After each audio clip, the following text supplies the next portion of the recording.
નમસ્કાર વિદ્યાર્થી મિત્રો, હું નરેશ સર ફરી એકવાર આપ સૌનું હાર્દિક સ્વાગત કરું છું મારી યુટ્યુબ ચેનલ સ્ટાર એજ્યુકેશનમાં. મિત્રો, લાસ્ટ વિડીયોમાં કારકોનું ક્ષેત્ર અને કૌંસનો ઉપયોગ તેમજ કૌંસના ઉપયોગને લગતા નિયમ વિશે ચર્ચા કરી. મિત્રો, આ વિડીયો જોવાનું બાકી હોય તો ઉપર આઈ બટન પર ક્લિક કરીને અથવા નીચે ડિસ્ક્રિપ્શનમાં તેની લિંક આપવામાં આવેલી છે, તેને ક્લિક કરીને આપ જોઈ શકો છો.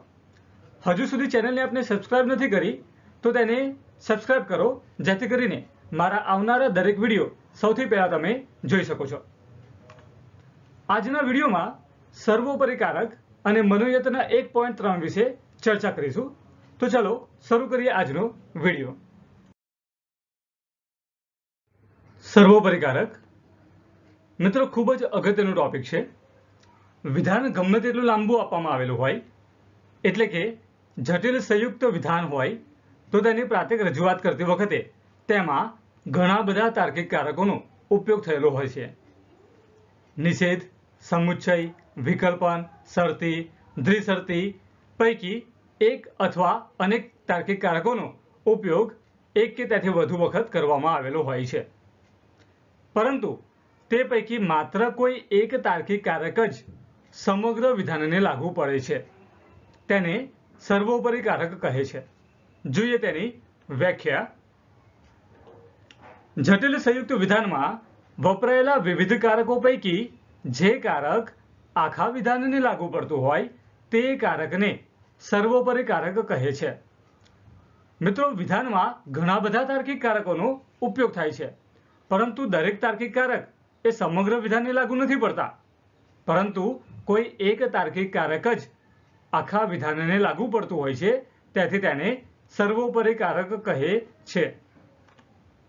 જટિલ સંયુક્ત વિધાનમાં વપરાયેલા વિવિધ કારકો પૈકી જે કારક વિધાનના આ કે તે ભાગને જ નહીં પરંતુ આખા વિધાનને લાગુ પડતું હોય, એટલે કે આખું વિધાન જે કારકના ક્ષેત્રરૂપ હોય તે કારકને સર્વોપરી કારક કહે છે. મિત્રો, વિધાનમાં ઘણા બધા તાર્કિક કારકોનો ઉપયોગ થયો હોય છે, પરંતુ ઘણા બધા તાર્કિક કારકો જે છે તેનું ક્ષેત્ર સીમિત હોય છે, એટલે કે તેની કોઈ એક બાજુ અથવા તો પછી ડાબી અને જમણી બાજુ આવતા એક વિધાન પૂરતું જ સીમિત હોય છે. તો તેને આપણે સર્વોપરી કારક ગણીશું નહીં, પરંતુ એવું તાર્કિક કારક કે જે સમગ્ર વિધાનને લાગુ પડતું હોય તેને આપણે સર્વોપરી કારક તરીકે ઓળખીશું. વિધાનની રચનામાં વપરાયેલા વિવિધ કારકો પૈકીનો સર્વોપરી કારક મુખ્ય હોય છે. એટલે કે કોઈ એક જ કારક એવું હોય છે કે જે સર્વોપરી કારક હોય છે, એટલે કે તે મુખ્ય કારક હોય છે. કોઈ પણ જટિલ સંયુક્ત વિધાનનું સ્વરૂપ સમજવા માટે એમાં કયો કારક સર્વોપરી છે તે નક્કી કરવું અત્યંત જરૂરી છે, કારણ કે સર્વોપરી કારકને આધારે જ જટિલ સંયુક્ત વિધાનનો પ્રકાર નક્કી થાય છે. મિત્રો, ઘણા બધા તાર્કિક કારકો આપેલા હોય છે, પરંતુ કોઈ એક તાર્કિક કારક સમગ્ર વિધાનને લાગુ પડતું હોય છે, જેને આપણે સર્વોપરી કારક તરીકે ઓળખીએ છીએ, અને તેના આધારે જ વિધાન કયા પ્રકારનું છે તે નક્કી થાય છે. એટલે કે જટિલ સંયુક્ત વિધાન તો ખરું, પરંતુ નિષેધવાચક, સામુચ્ચયિક, વૈકલ્પિક, શરતી કે પછી દ્વિશરતી એ કયા પ્રકારનું છે તેનો ખ્યાલ આવે છે. ઉદાહરણ દ્વારા સમજીએ. નાના કૌંસમાં એ સમુચ્ચય બી નાનો કૌંસ પૂરો વિકલ્પન, ફરી નાના કૌંસમાં સી શરતી ડી નાનો કૌંસ પૂરો. આખા વિધાનમાં તમે જુઓ, આ જે પ્રાથમિક રજૂઆત આપેલી છે તેમાં સમુચ્ચય, વિકલ્પન, શરતી આ ત્રણ તાર્કિક કારકોનો ઉપયોગ આપેલો છે. એમાં તમે જોઈ શકો છો કે સમુચ્ચયનું ક્ષેત્ર માત્ર તેની ડાબી અને જમણી બાજુ એક વિધાન પૂરતું જ સીમિત છે, એટલે કે એ અને બી ને જ લાગુ પડે છે. શરતી તેને ડાબી બાજુ અને જમણી બાજુ એટલે કે સી અને ડી ને જ લાગુ પડે છે. પરંતુ વિકલ્પન તે તેની ડાબી બાજુનું એક સળંગ વિધાન એટલે કે નાના કૌંસમાં આપેલ એ સમુચ્ચય બી અને જમણી બાજુનું એક વિધાન એટલે કે નાના કૌંસમાં આપેલ સી શરતી ડી ને લાગુ પડે છે. એટલે કે આખા વિધાનને લાગુ પડતું હોવાથી સર્વોપરી કારક વિકલ્પન કહેવાશે. બીજા ઉદાહરણમાં જોઈએ. મોટા કૌંસમાં પી સમુચ્ચય નાના કૌંસમાં ક્યુ વિકલ્પન આર નાનો કૌંસ પૂરો મોટો કૌંસ પૂરો શરતી ફરી નાના કૌંસમાં એસ સમુચ્ચય ટી નાનો કૌંસ પૂરો.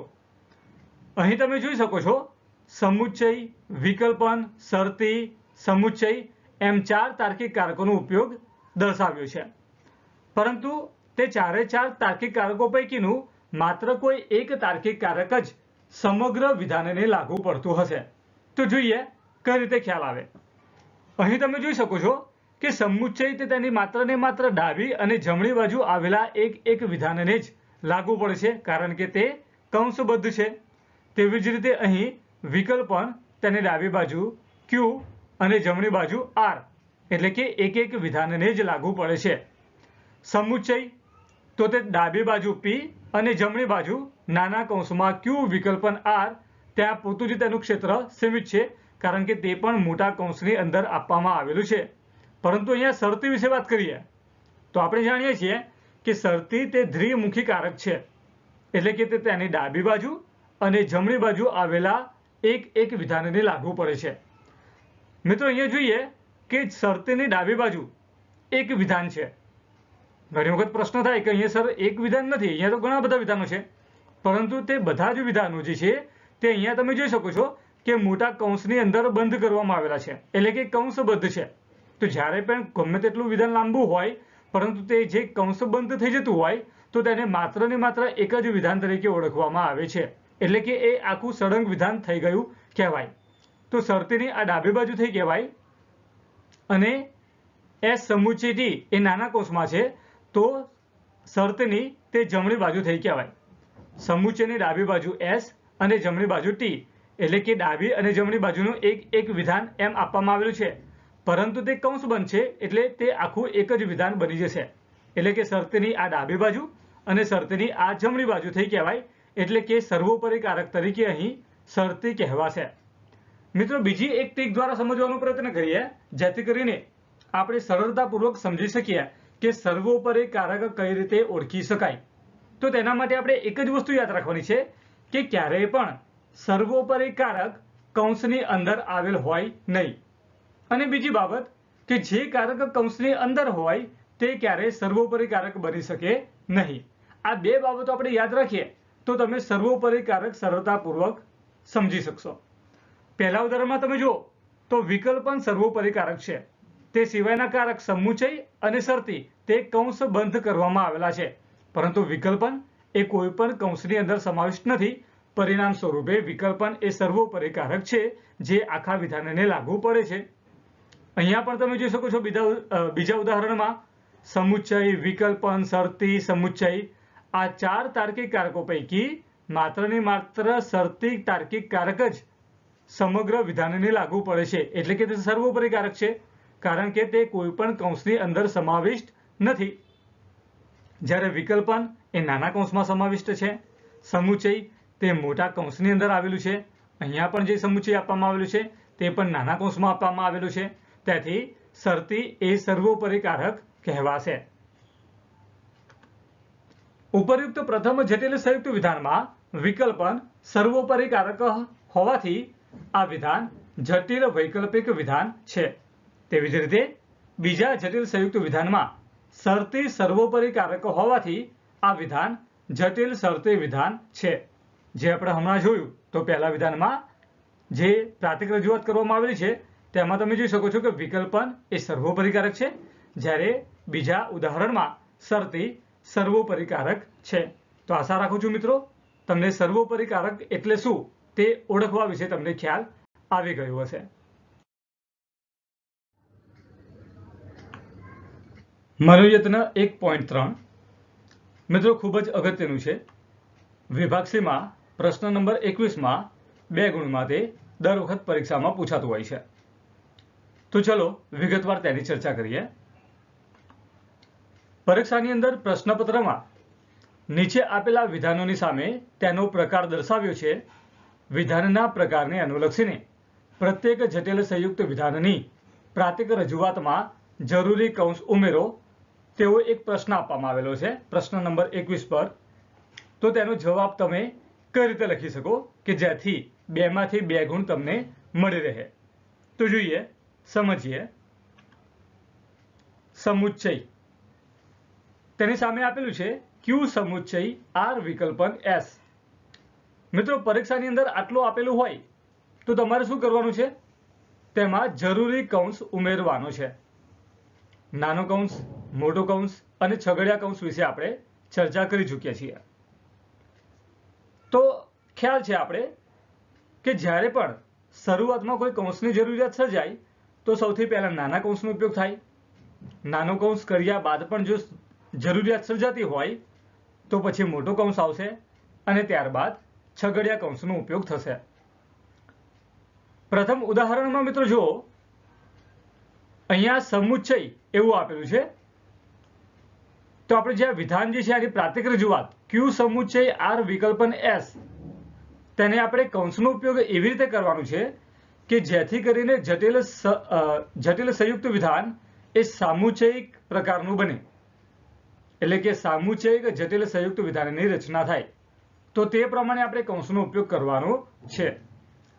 કૌંસના ઉપયોગને લગતા નિયમ વિશે આપણે ચર્ચા કરી દીધી કે જ્યારે પણ કૌંસની અંદર કોઈ પણ કારક આવતો હોય તો તે ક્યારેય પણ સર્વોપરી કારક કહેવાય નહીં. સર્વોપરી કારક વિશે આપણે હમણાં ચર્ચા કરી કે કૌંસની અંદર આવતું કારક સર્વોપરી કારક ના કહેવાય. એટલે કે જે કૌંસની બહાર કારક આપેલું છે તેને જ આપણે સર્વોપરી કારક તરીકે ઓળખીશું. તો જો આ નિયમ પ્રમાણે ચાલીએ તો ક્યુ સમુચ્ચય આર વિકલ્પન એસ એમાં આપણે જોઈએ તો કૌંસનો ઉપયોગ ક્યાં થશે? તો વિકલ્પન આ એની ડાબી બાજુ એટલે કે આર અને જમણી બાજુ એટલે કે એસ, તેને આપણે શું કરવું પડશે? કૌંસબદ્ધ કરવું પડશે. મિત્રો, ક્યુ સમુચ્ચય આર વિકલ્પન એસ એ વિધાનમાં કયા પ્રકારનું વિધાન છે તેનો આપણે ખ્યાલ આવતો નહોતો, પરંતુ હવે આર વિકલ્પન એસ એ નાના કૌંસબદ્ધ કરવાથી હવે વિધાન સ્પષ્ટ બને છે કે સામુચ્ચયિક જટિલ સંયુક્ત વિધાન છે. એટલે કે કૌંસના ઉપયોગના માધ્યમથી જ કોઈ એક તાર્કિક કારક જે આખા વિધાનને લાગુ પડતું હોય તેથી તે સર્વોપરી કારક તરીકે ઓળખાય છે. એટલે કે વિધાનની સ્પષ્ટ રજૂઆત શક્ય બને છે. તેવી જ રીતે બીજું ઉદાહરણ જોઈએ. વિકલ્પન પ્રાતિક રજૂઆત આપવામાં આવેલી છે પી વિકલ્પન ક્યુ સમુચ્ચય આર. મિત્રો, આમાં કયો સર્વોપરી કારક છે અને જટિલ સંયુક્ત વિધાન કયા પ્રકારનું છે તેનો આપણે આઈડિયા આવતો નથી. તેથી બે તાર્કિક કારક પૈકી કોઈ એક તાર્કિક કારકને કૌંસબદ્ધ કરવું પડે. પરંતુ જો કે આપણે અહીંયા વિકલ્પન એવું જણાવવામાં આવ્યું છે એટલે કે વિકલ્પનને આપણે સર્વોપરી કારક બનાવવાનો છે અને જટિલ સંયુક્ત વિધાન એ વૈકલ્પિક પ્રકારનું બનાવવાનું છે. એટલા માટે ક્યુ સમુચ્ચય આર કૌંસબદ્ધ કરવો પડશે. તો હવે જો કે સમુચ્ચય જે છે કૌંસની અંદર આવતો રહ્યો એટલે કે વિકલ્પન જે છે એ પ્રકારનું જટિલ સંયુક્ત વિધાનની રચના થશે. ત્રીજું જોઈએ, નિષેધ. અહીં મિત્રો નિષેધ અને વિકલ્પન બે તાર્કિક કારકોનો ઉપયોગ કરવામાં આવ્યો છે. નિષેધ એ માત્ર ને માત્ર તેની જમણી બાજુ એટલે કે આરને જ લાગુ પડશે, જ્યારે વિકલ્પન એ દ્વિમુખી કારક છે એટલે કે તેની ડાબી અને જમણી બંને બાજુ આવેલા એક વિધાનને લાગુ પડશે. તો વિકલ્પનની ડાબી બાજુ નિષેધ આર અને જમણી બાજુ એસ. જો અહીં કોઈ પણ કૌંસનો ઉપયોગ કરવામાં ના આવે તો અત્યારે હાલ તમે જે જોઈ શકો છો તેમાં વિકલ્પન સર્વોપરી કારક ગણાશે. પરંતુ આપણે અહીંયા શું કીધેલું છે કે નિષેધને સર્વોપરી કારક બનાવવાનું છે, તે પ્રમાણે કૌંસનો ઉપયોગ કરો કે જેથી કરીને જટિલ સંયુક્ત વિધાન નિષેધવાચક બને. તો કૌંસનો ઉપયોગ આપણે કઈ રીતે કરીએ કે જેથી કરીને તેની પ્રાતિક રજૂઆત જોવાથી આપણે ખ્યાલ આવે કે નિષેધ પ્રકારનું ઉદાહરણ છે. તો નિષેધ પછી આર વિકલ્પન એસ એ સમગ્ર વિધાનને આપણે કૌંસબદ્ધ કરવું પડે. તો હવે શું થઈ ગયું? નિષેધ એ સર્વોપરી કારક બની ગયો, કારણ કે વિકલ્પન જે છે તે કૌંસની અંદર આવી ગયો. ચોથું, વિકલ્પન પી સમુચ્ચય ક્યુ વિકલ્પન આર. તો મિત્રો હવે તમને ખ્યાલ આવતો હશે કે વિકલ્પન જે છે એને આપણે સર્વોપરી કારક બનાવવું હોય તો ક્યારેય પણ તે કૌંસની અંદર ના આવે. તો સીધી વસ્તુ છે કે બીજો કયો કારક છે? સમુચ્ચય. તે કૌંસમાં આવશે. તો તેને ડાબી બાજુ કઈ છે? P. જમણી બાજુ કઈ છે? Q. એટલે કે P સમુચ્ચય Q એ નાના કૌંસની અંદર સમાવિષ્ટ થશે.